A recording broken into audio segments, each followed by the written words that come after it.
오늘도 사연 사용을 찾아주셔서 감사합니다. 얼마 전 취업에 성공한 20대 초반 여성이에요. 저에게는 2년간 사귄 남친이 있어요. 남친과 저는 앤틱샵에서 만났어요. 사장과 아르바이트생으로요. 저보다 7살 많은 남친은 광고회사에 다니다 여행에 미쳐서 회사를 그만두곤 몇 년 동안 세계 여행을 했었대요. 언젠가 그때 사진을 보니 더벅머리에 그을린 피부까지 노숙자가 따로 없더라고요. 암튼 그러던 중 리스본에서 가장 유명한 벼룩시장인 여자 도둑시장에 가게 됐고, 그곳에서 본 구제 앤틱 생활용품에 매료돼서 현재 앤틱샵을 오픈하게 됐죠. 그러니 앤틱샵이긴 해도 고가의 제품을 파는 거창한 가게가 아니라 소소한 소품과 생활용품을 주로 파는 샵이에요. 그래서 인테리어나 레트로 소품을 찾는 분들이 주로 찾는 곳이기도 하죠. 저희 학교 근처라 수업 들으러 가는 길에 종종 눈길을 두었던 곳이기도 하고요. 그러던 어느 날 가게 앞에 구인 공고가 붙었더라고요. 조건도 좋고 일도 어렵지 않은데 사람을 못 구했는지 공고가 한 달 넘게 붙어 있더라고요. 처음에 구인글을 봤을 때만 해도 별 생각이 없던 저는 마침 알바를 하던 고깃집이 문을 닫아 새로운 알바를 구해야 했거든요. 그래서 앤틱샵 면접을 보게 됐어요. 근처 대학 학생이네요. 근데 난 아르바이트생을 구하는 게 아닌데 어쩌죠? 가게 일이 힘든 건 아니지만 내가 가게를 비우는 시간이 많아서 믿고 맡길 사람이 필요하거든요. 남친은 1년에 한두 차례는 유럽이나 인도 등지로 물건을 구하러 가야 했어요. 직접 눈으로 제품을 확인하고 구매해야 하니까요. 그래서 자신이 해외에 나가고 없는 동안 상주하면서 일할 사람이 필요했던 거죠. 남친이 없는 동안 안채 관리도 하고 공과금 납부나 통관 세금 등 믿고 맡길 사람을 원했어요. 당장 일자리가 필요했던 저는 솔직하게 제 상황을 얘기했어요. 사실 저희 집 사정이 그리 좋지 않거든요. 엄마는 제가 중학교에 들어가던 해 세상을 떠나셨고, 저는 경제력이 없는 아빠와 두 동생을 건사해야 했어요. 학비며 생활비는 고스란히 제 몫이었죠. 솔직히 상황만 보면 제가 대학에 다닐 처지는 아니었어요. 그런데도 무리해서 대학에 다닌 건 신락 같은 희망을 놓고 싶지 않아서예요. 당시 저는 수업이 끝나면 고깃집에서 알바를 했고, 집에 돌아와서는 문서 대필 알바와 우유 배달을 했어요. 그러는 와중에도 장학금을 따내야 했죠. 엄청난 학비를 충당하려면 장학금 외엔 대안이 없었거든요. 그러니 미팅이며 나이트 같은 건 상상도 할 수 없는 일이었어요. 평범한 20대 대학생의 일상은 저에겐 사치였으니까요. 그렇게 죽을 똥 살 똥 발발대며 살아도 언제나 마이너스였죠. 해가 지날수록 학자금 대출은 주렁주렁. 한순간만 삐끗해도 순식간에 파산해서 길바닥에 나앉을 판이었어요. 솔직한 심정으로 하루에도 수십 번씩 학교를 그만두고 제대로 취직해 돈을 벌까도 생각했어요. 근데 그러면 제가 힘겹게 지탱하고 있던 내 삶이 무너져 버릴 것 같더라고요. 그래서 죽을 힘을 다해 버티고 있었어요. 이런 제 이야기를 들은 남친은 일단 같이 일을 해보자고 하더군요. 수업 때문에 비는 시간은 사장인 자신이 메우던가 정 안 되면 파트 알바를 쓰자고요. 정말 고마웠어요. 일은 힘들지 않았어요. 구제물품이라 세척을 하거나 상황에 따라서는 수리를 하는 정도였죠. 그렇게 1차 작업이 끝나면 사진을 찍어 홈피에 제품을 등록하고 매장 안에 DP를 해요. 대량으로 인도 공장에서 들여오는 짜이컵이나 유리 제품, 스텐 조리도구는 지방에서 편집샵을 운영하는 손님들께 입고 문자를 보내기도 하고요. 게다가 남친은 일개 알바생인 저에게 물질적, 정신적으로 많은 도움을 주었어요. 모자란 학비도 내주고 집안 문제로 목돈이 필요할 땐 선뜻 큰 돈도 빌려주었죠. 제가 용기를 잃지 않도록 말이에요. 그러는 사이 우린 사장과 알바생에서 연인 사이로 발전했어요. 지금까지 제 주변엔 저한테 기대려는 사람들만 가득했었는데 이젠 저에게도 제가 기댈 사람이 생긴 거죠. 우린 제가 졸업을 하고 동생들이 경제활동을 하게 되면 결혼을 하자고 약속했어요. 그리고 드디어 그 시간이 되었죠. 아빠는 제가 결혼 얘기를 꺼내자 난감해 하셨어요. 당연하죠. 지금까지 제가 번 돈으로 먹고 살았으니까요. 제가 떠나면 살 길이 막막해질 테니까요. 고등학교를 졸업하고 취직해서 돈을 벌던 두 동생은 제 결혼에 찬성이었어요. 그동안 고생만 했는데 이제라도 제 행복을 찾아 단란한 가정 꾸리고 살라고요. 전 그렇게 동생들의 축하를 받으며 결혼을 결심할 수 있었죠. 문제는 남친 부모님 허락이었어요.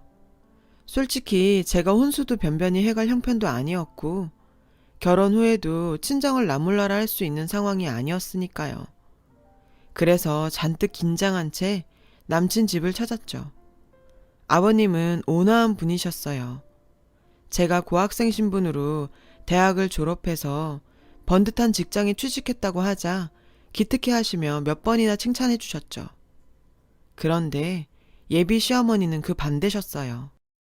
곳간에서 인심 난다고 있는 집 애들이 주변에서 베풀 줄도 알고 성격도 좋더라. 없이 자란 애들은 티가 나도 나. 하필 지 가게에서 일하던 애를 데리고 와선. 예비 시어머니는 아버님 앞이라 평소보다는 말씀을 가려하셨지만 반대 의사만큼은 분명히 하셨어요. 예상했던 일이었죠. 어머님의 반대는. 그동안 남친 가게에서 일하면서 어머님은 자주 봐왔거든요. 솔직히 어머님이 절 안 좋아하신다는 건 진작부터 알고 있었어요. 처음부터 절 탐탁치 않아 하셨거든요. 며칠 뒤 어머님한테 연락이 왔어요. 남친 모르게 밖에서 만나자고요. 올 것이 왔구나 생각했죠. 하지만 피할 생각은 없었어요. 언제고 한 번은 넘어야 할 산이었으니까요. 내가 본로만 말할 테니까 잘 들어. 나 이 결혼 절대 못 시켜. 세상에 어지간해야 내가 허락을 하지. 딸내미한테 들러붙어 등골 빼먹고 사는 아빠에 줄줄이 딸린 동생들. 넌 이런 걸 달고도 결혼 생각을 했니? 왜?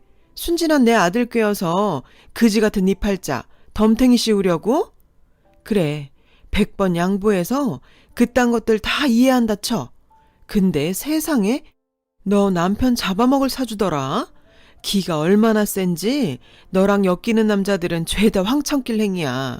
근데 그걸 알고도 내가 너한테 금쪽 같은 내 아들을 줄 수 있겠니? 어림도 없지. 내 눈에 흙이 들어가기 전엔 나 니들 결혼 절대 안 시켜. 그러니까 헛물 켜지 말고 당장 떨어져. 아우 살다 별 그지 같은 게 다 들러붙어선. 어머님은 온갖 독설을 퍼부으시곤 씩씩대며 카페를 나가셨어요. 전 잠시 멍하게 앉아 있었죠. 남편 잡아먹을 팔자. 요즘 같은 세상에 그런 이유로 결혼을 반대하다니. 웃기면서도 슬펐어요. 순간 이런 문제라면 이 결혼 못할지도 모르겠다는 생각이 들더군요. 그게 무슨 소리냐고요? 사실 어머님은 미신맹신자거든요. 남친이 물건 하러 해외에 나갈 때마다 어머님은 가게에 오셨어요. 그리곤 해괴한 짓들을 해댔죠. 가게 곳곳에 막걸리를 뿌리거나 생고기로 구멍을 틀어막고 심지어 닭피를 바닥에 뿌리기도 하셨어요. 가게 이곳저곳에 부적을 붙이는 건 일상다반사였고요. 그걸로 성에 안 차시는지 박수무당까지 데려와 구판을 벌인 일도 있었고요. 물론 남친한텐 비밀로요. 그러니 시어머니한테 남편 잡아먹을 사주를 가진 며느린 하늘이 두 쪽 나도 절대 드릴 수 없는 사람인 거죠. 할 수 없이 남친한테 어머님을 만난 일을 얘기했어요. 뭐? 남편 잡아먹을 사주? 요즘 세상에 누가 그런 미신을 믿어. 아, 엄마 진짜 왜 그러냐. 걱정하지 마. 엄만 내가 잘 얘기해 볼게. 남친은 자신만 믿으라더군요. 쉽지 않을 거야. 어머님한테 미시는 신앙보다 더 대단한 거니까. 실은 그동안 자기 없을 때 어머님이 가게에 오셔서 이런저런 비방을 하셨었거든. 심지어 박수무당까지 데리고 오셨고. 전 그동안 있었던 일들을 남친한테 전부 얘기했어요. 얘기를 다 들은 남친은 기함했죠. 그런 일이 있었으면 진작 얘기를 하지. 무당까지 끌고 와서 구판 벌이는 걸 보고만 있었어? 남친은 불같이 화를 내며 집으로 갔어요. 그날 남친은 어머님과 크게 싸우고는 자정 무렵이 돼서야 가게로 돌아왔죠. 그리곤 가게에서 기다리고 있던 제게 다 잘 됐으니까 걱정 말라더군요. 전 그렇게 잘 해결된 줄 알았어요. 그런데 얼마 뒤 어머님이 회사로 절 찾아오셨더라고요. 그리고 막무가내로 로비로 내려오라고 하셨죠. 신입이라 교육을 받고 있던 저는 자리를 비울 처지가 아니었어요. 그래서 죄송하지만 돌아가시라고 나중에 찾아뵙겠다고 정중히 말씀드렸죠. 근데 한 몇십 분 지났을까요? 제 교육을 맡고 계신 담당자분이 당장 로비로 내려가 보라고 하시더라고요. 어떤 여자분이 난동을 부리고 있다고요.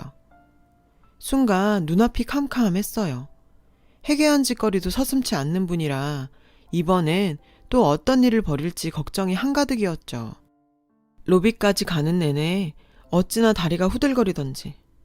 맙소사, 로비에 도착해보니 바닥엔 시뻘건 피가 낭자했어요. 어머님 짓이었죠. 바닥에 피를 뿌리곤 그 위에 팥을 뿌리고 있더군요.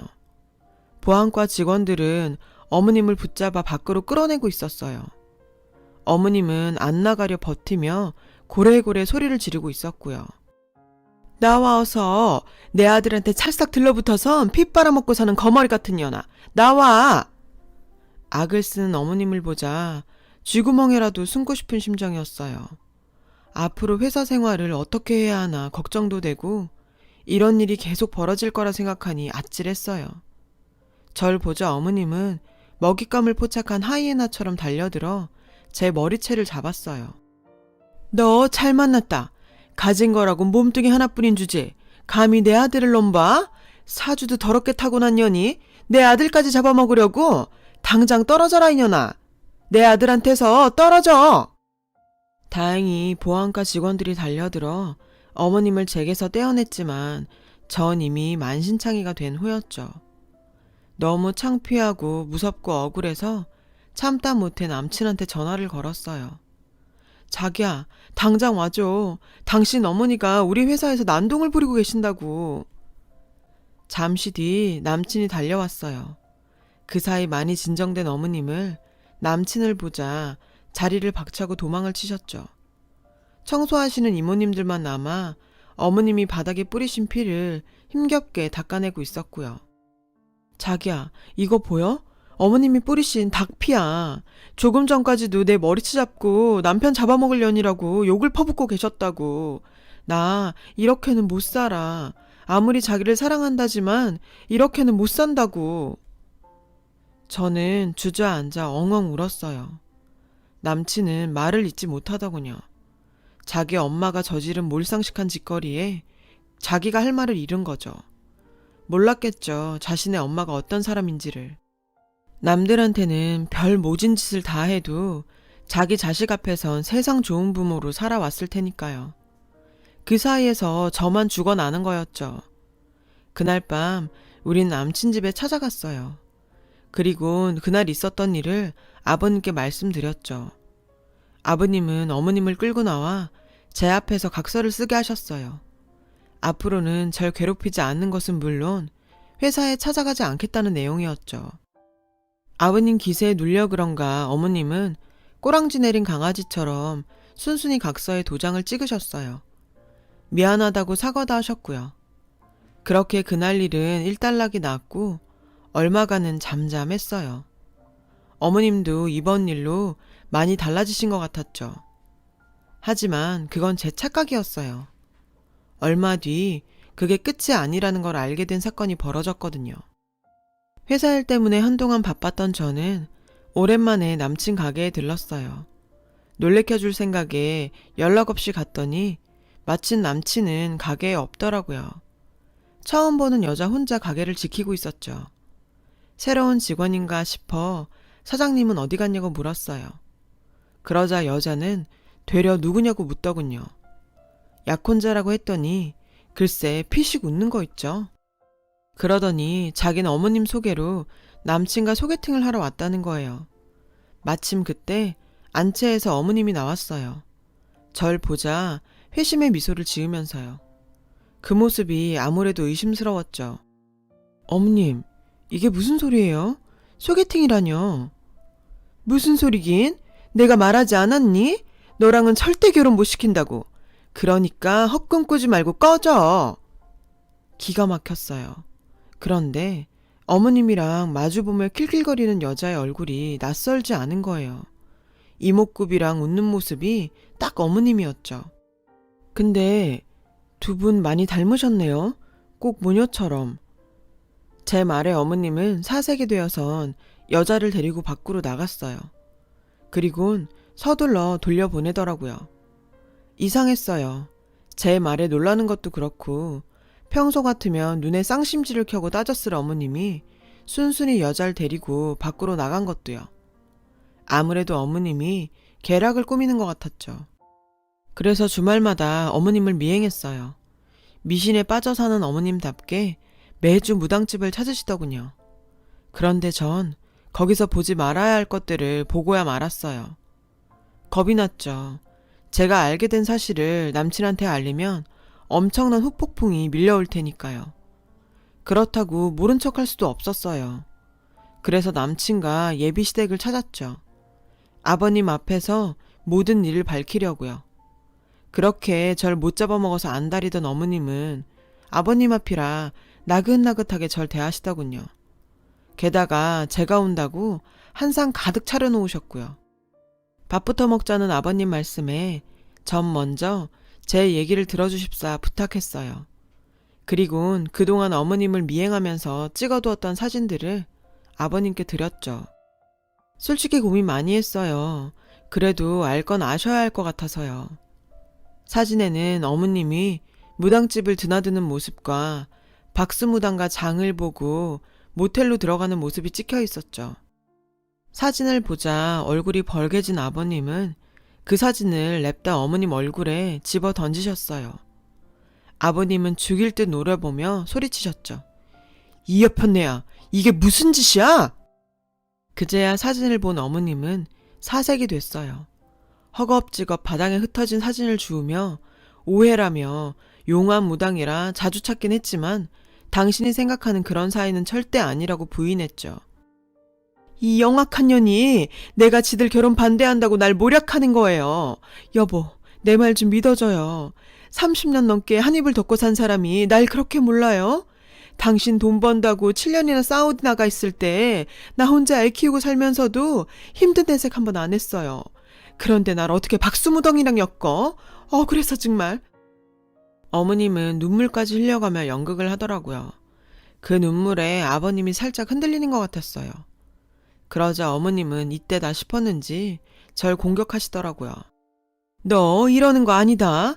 아무리 내가 널 반대했기로서니 어떻게 사람을 이렇게 모함할 수가 있니? 네가 나 미워하는 건 안다만 멀쩡한 남의 가장 파탄내는 건 나쁜 짓이야 얘. 여자 하나 잘못 들어오면 집안이 망한다더니 그 말 틀린 거 하나 없다니까. 아휴 내 팔자야. 어떻게 저런 게 우리 집에 들어와선. 어머님 모함이라뇨. 어머님이야말로 저한테 왜 이러세요? 왜 절 나쁜 사람을 만드시냐고요. 여자가 잘못 들어오면 집이 망한다고요? 외람되지만 그 말은 제가 들을 말은 아닌 것 같네요. 이유는 어머님이 더 잘하실 거라고 생각해요. 그리고 왜 어머님 쇼 그만하세요. 다른 사람들은 몰라도 전 안 속아요. 이게 어디서 바락바락 대들어? 네가 이러고도 내 며느리로 살 수 있을 것 같아? 지 분수도 모르고 까불고 있어.